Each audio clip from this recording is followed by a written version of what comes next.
With a piece in my hand and bloodshot eyes, I walked to the water for a last goodbye. He begged so much, it clouded my mind. One thing's clear, the man's gotta die. It makes right, so he said. Dirty water, it's tough to tell. Yeah. There he is. Yep, that's a nice fish.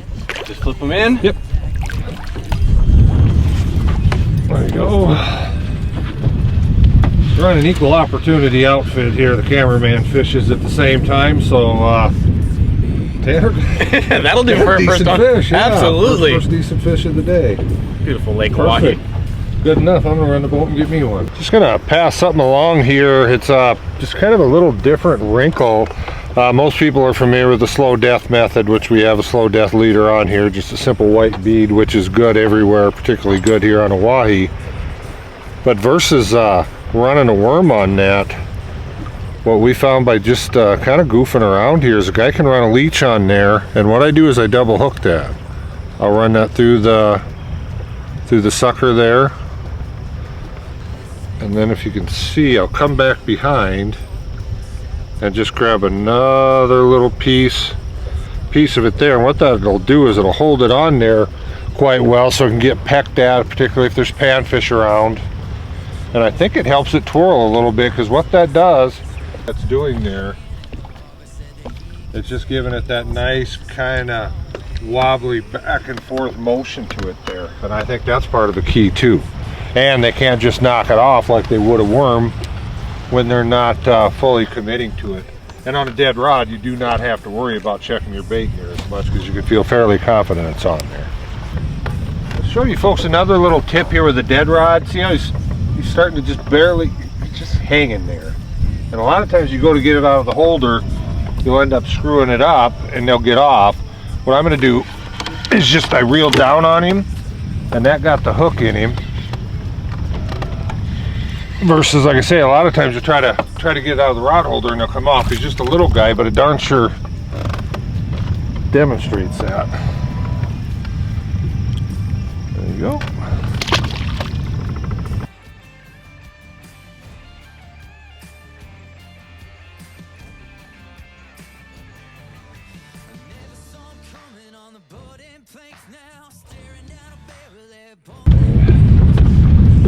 Something I'm doing here, and it's something that's really overlooked, particularly on these Missouri River reservoirs, is using a Lindy weight.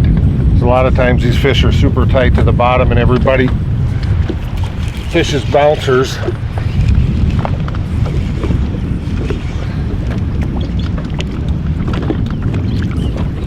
Wrench him in. Just a nice little leader, but what it allowed me to do is judge the attitude of the fish. You can see I did drop a little bit of line, and he got it all the way down. It tells me maybe on the next one, maybe I can just lower the rod back or just drop a small amount of line, so we're not hooking him quite that deep on the smaller fish. On this one, he's a nice little leader. It's good to go, no problems there. But just something to consider when you're on these reservoirs. You don't have to do what everybody else does. Particularly on Hawaii, these fish are cooperative. About anything you're good at will work. Just find a fish, put it in front of them, and reel them in. Just sat back down with the new Lindy after I got bit off, and lo and behold, another fish hooked up. Well, it's just kind of, if it's the right kind, he's got some shoulders to him. Got a long leader on this one. Oh, that's why. That's why. Little drummer boy. Say we're about ready to leave. It might have made us stay, but I think he'll make us leave.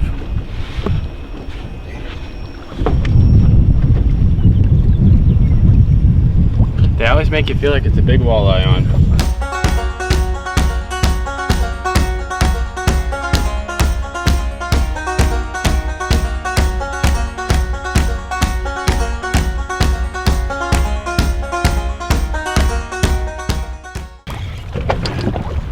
Not terribly big.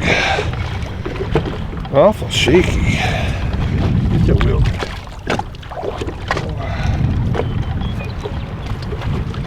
Thing we are noticing, and this is very typical of Hawaii when the reservoir is in shape and full, is we got multiple year classes This thing is an absolute factory. So it's good to see these little guys. A couple years from now, he'll be good to go. And I'm afraid we got cookie cutters. Yeah, bunch of little guys. We'll make a quick sachet through here. If we don't find anything better, we'll move on. But darn sure little guys. Oops. You can hear the alarm, folks. It shows you just how shallow a water we're in. We're in 5 foot and under here. And it's something on any body of water that is always overlooked as these shallow fish. Because quite frankly, they're easy fish because they're up there for one single reason, and that's to feed. And here's a critical point of it. This was on a dead rod just hanging there. I mean, he absolutely engulfed that. He didn't just take a nip at it, he ate it. So, moral of the story being, I always check shallow first. If you can get shallow fish going, I mean, you're going to have easy action all day long. It doesn't take long to check them either. Whether you're pitching jigs, throwing a crankbait, or putting some live bait through them, if they're up there, they will tell you just nearly immediately.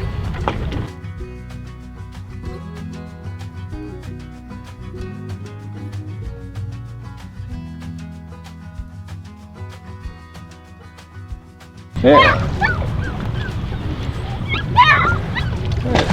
There you go. It's a nice little eater. If you can hear over our young mascot we got here with us. And once again, this is on that double hook leech on that slow death hook, which works just perfect as a dead rod. And literally, I don't monkey with it. I let them load it up on their own, and you just pick up the rod, reel them in, and there you go. Oh, shook on him. He's a little guy. Well, he's a borderline.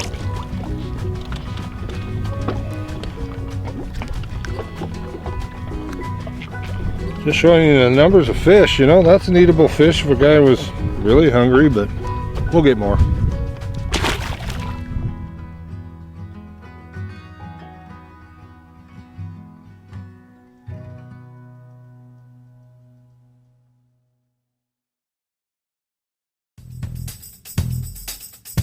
Midwest Gun Dog Kennels is your full-time gun dog training facility. For over 30 years, we have customized our training to fit each individual gun dog. We know it takes a well-trained gun dog to handle wild birds. Make every hunting trip a dream trip. Let Midwest Gun Dog Kennels put excitement back into your hunt of a lifetime. Midwest Gun Dog Kennels, where experience equals excellence. Make your next day on the water even better with Airwave Pedestal, the only air suspension system that can be custom adjusted to the weight of the rider. No unreliable springs, no oil-filled shocks to leak.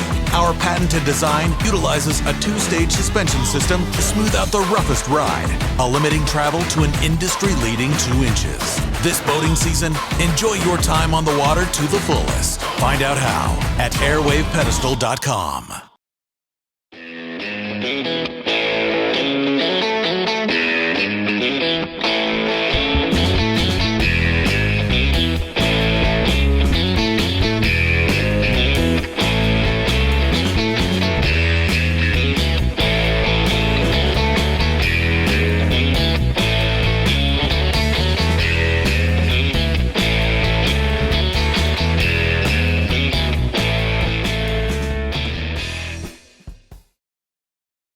Dakota Pheasant Guide offers the best wild pheasant hunts from the Glacial Lakes area of South Dakota west to the Missouri River. Packages available include everything from self-guided to fully guided hunts. Book your bird hunting adventure now. Fishermen, iTime Promotions is your ticket to an enjoyable and successful day on the water. Call Dennis Foster for your outdoor adventure of a lifetime.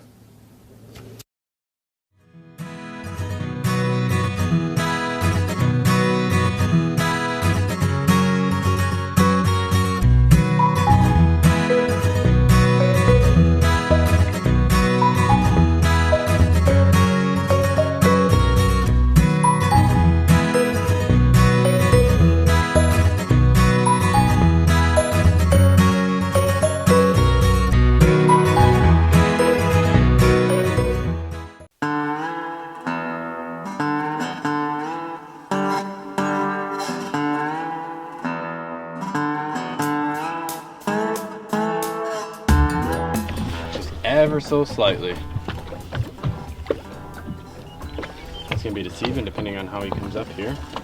Yeah, some of them little guys. Oh, it looks like another Awful drum. flashy, ain't it? No, it's just a, Oh, it is just a fighting walleye. walleye. There we go. There you go. Threw me off for a the second. pan. That'll work. You know, and quite literally, we have not went to a spot without fish and without a keeper. So like I say, we're just hopping around. We're playing learning mode here, but getting a limit of floppy fish in the process. They're active. They're alive. Yeah, there you go. Okay, what I'm going to do is kind of give you guys a little bit of a key locational factor, and this is very common on these Missouri River reservoirs, and what you want to look for is, as you can see the white here, what that is that's the old channel, and it comes across the middle of the lake, and then it sweeps up tightly against this bank, and then this bank is also rocky as well. But what that does is those fish are sitting there waiting to see what's going to blow downstream towards them as far as bait, and it's just an absolutely ideal spot. And then as you can see, it brushes along here and then it goes away. So anywhere right along here is good, and that's year-round. That's through the ice, summer, fall, spring, you name it. It's always worth checking these spots out. It's not terribly big, 100, 150 yards long, the whole thing. Doesn't take long. Bounce in and out depth-wise, just kind of work back and forth. Watch your electronics, obviously. Pay attention to where you're getting your bites. But if you concentrate on stuff like this day in and day out, you're gonna do well. These fish will be coming through there. And it also doesn't hurt to even come back later in the day, because these fish are constantly moving. People think sometimes, well, geez, we had fish here and they quit biting. No, they moved. And a lot of times another school will come right back in there and replace them. So hopefully that helps. Right. Another good one here. Digging in. There you go. Perfect size. Fresh worm and everything.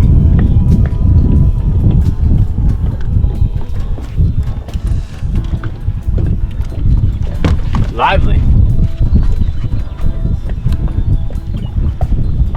We'll put him back for another. Want to eat him or put him back? We'll eat him. I was gonna say. We've had our, shouldn't say fill of, but we've stopped live baiting here. We're just going to cover some ground, see if we can't find a little better fish. The biggest fish we've got is probably 18, 19 inches.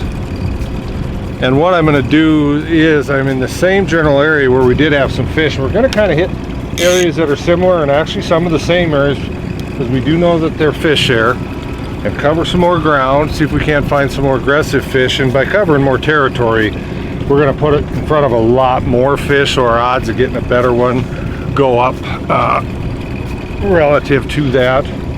We'll just see what happens here.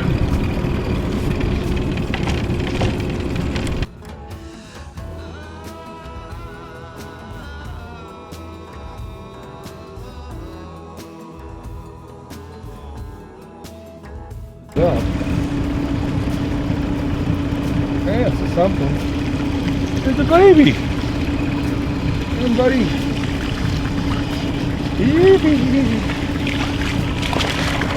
Borderline eater. Oh yeah. Well, as predicted, this did work. We just no more got our lines out, and sure enough, we get a nice little eater fish there. I think we'll throw him in. We do have our limit of eaters, and then we're just going to do a little catch and release here.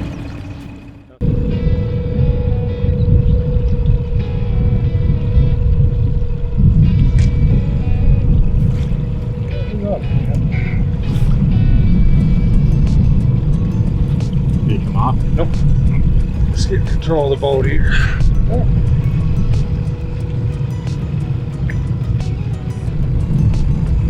Oh, happy there. One thing you'll notice I'm doing too is I steer with the electric up front. And there's a couple reasons. One, you get more precise steering. And two, you can do this where you're working on fish, netting fish, so forth, without the boat going in circles, tangling all your lines, which it will do if you're just using the steering wheel. That's the second fish in a row on this same plug, which we may make some note of that. It's yellow and white. It's a Reef Runner 100, which is a very overlooked lure that they make. I like it a lot for these shallow water situations.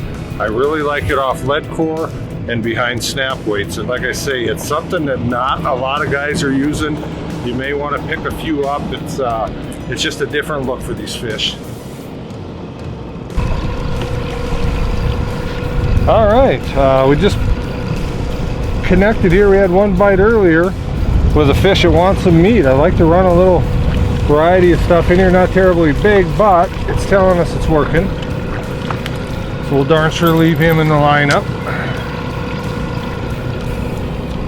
Another thing with this too is you do not need live bait. I'm just using some, and I'll give you a little tip here on how I rig these up. And it looks kind of counterintuitive, but it does work. Another fish over here. Oh, I'll do that in a minute. We'll take this fish. And what we're doing here is our live bait, you know, we were getting fish, but the bite was slow. And with this, we're just picking them up left and right, and we can comb through these, and what we're hoping to do is maybe find a little bigger model. This guy looks to be maybe a little better than the last one. Ski him on in.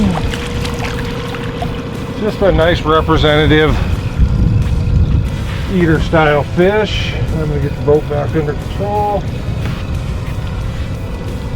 And this is just simple stuff. A lot of folks let this pulling crankbaits intimidate them, and you really shouldn't. And with that, we'll get him out. That's a third fish, just bang, bang, bang on this lure.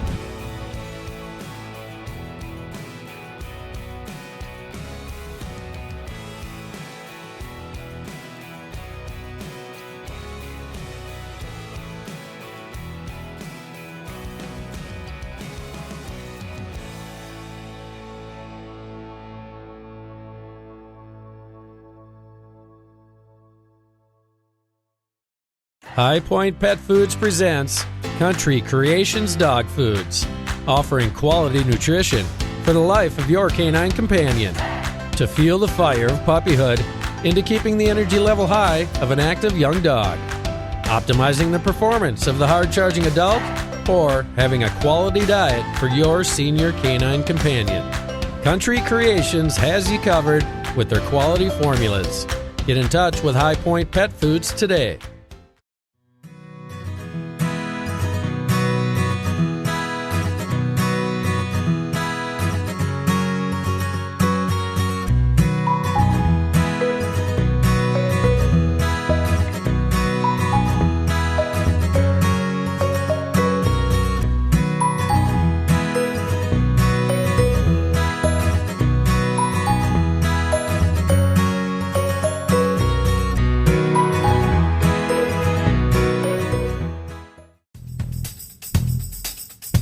Midwest Gun Dog Kennels is your full-time gun dog training facility. For over 30 years, we have customized our training to fit each individual gun dog.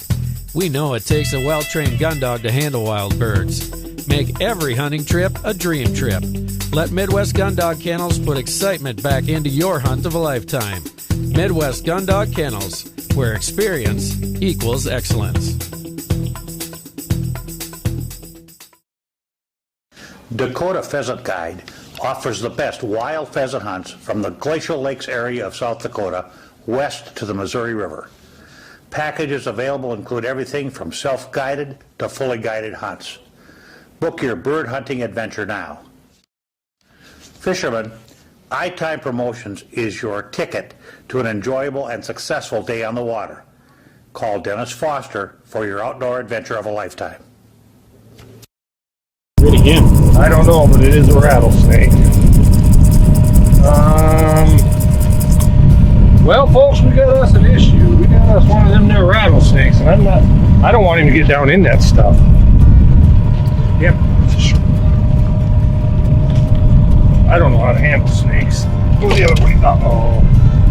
Now he's underneath everything. Up the way.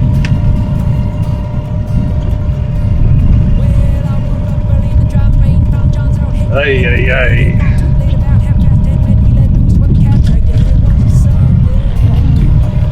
I don't want him up there. Go the other way. Get up them wires and everything. No, I really don't want to be bit. Either. It's most definitely a rattlesnake. Keep an eye on him if I can't see him sometimes. I don't know what to get a hold of it with. We need something to pinch his head down. Here's the going there. Oh, I keep it away. Oh, he's coming I back. really don't want to agitate him. No, I wish I had a pair of pliers. To get him right behind the head Yeah. without getting bit. Try to do. Definitely a rattler because you can hear the rattling. I've never handled a snake before. I might just kill him for a trophy because he didn't want to do us any favors.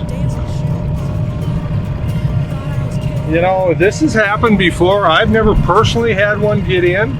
I've seen them swim behind, and it's not that they're being mean per se. I think the boat to them is just another piece of drifting wood, whatever, and they're going to slide up on it. But he did have me darn nervous because he was going to get up under the council that I have no idea how you'd have got it out. I mean, I wouldn't be brave enough to try to search him out in there. So, I don't know how you know when they're dead, but he's darn sure. You gotta chop the head off.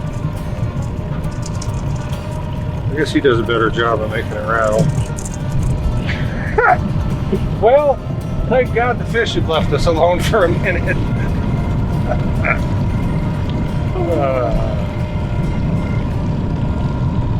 Well, we've been getting 15 to 18, 19 inch walleyes and 36 inch snakes.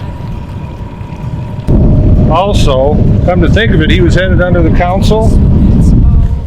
When I got under the council, asleep, and he may have been, you know, wouldn't have killed us, probably would have darn sure caused some damage and some pain and a trip to the hospital. This guy's not quite 7 weeks old, and I would have been really upset. Yeah. He's oblivious to all the excitement. You go back to you.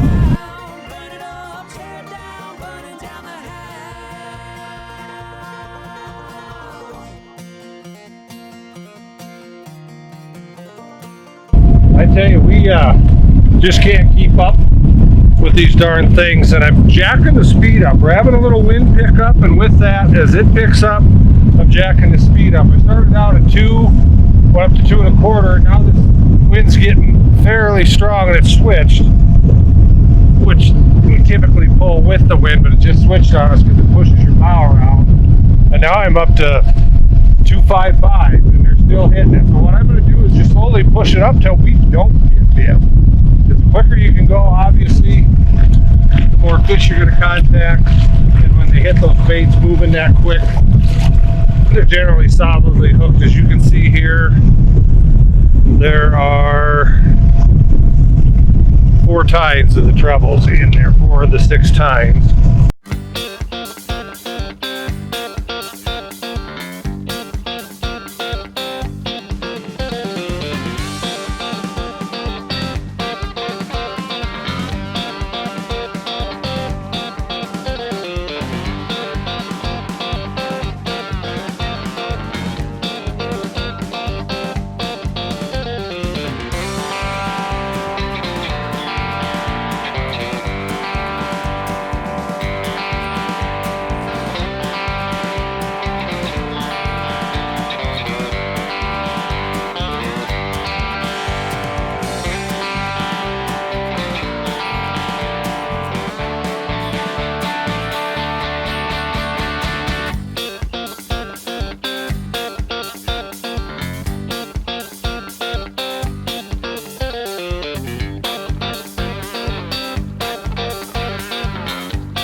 As you can see, we got a nice batch of eaters here to clean up, and we're in Mobridge, and the community, through their activities, they've raised a fair amount of money. They put up a heated and air-conditioned, completely enclosed, obviously, cleaning station. No flies, no mess, no stink. You know, you're in complete comfort on a hot day. And the neat part of it is now a Casca just finished theirs just down the river. So they also have one very similar to this, same type of setup. So it's just another thing that the folks do around here to welcome the fishermen, make everything as easy as they can on you. And quite frankly, all the state ramps have cleaning facilities similar to this. They're just more open air.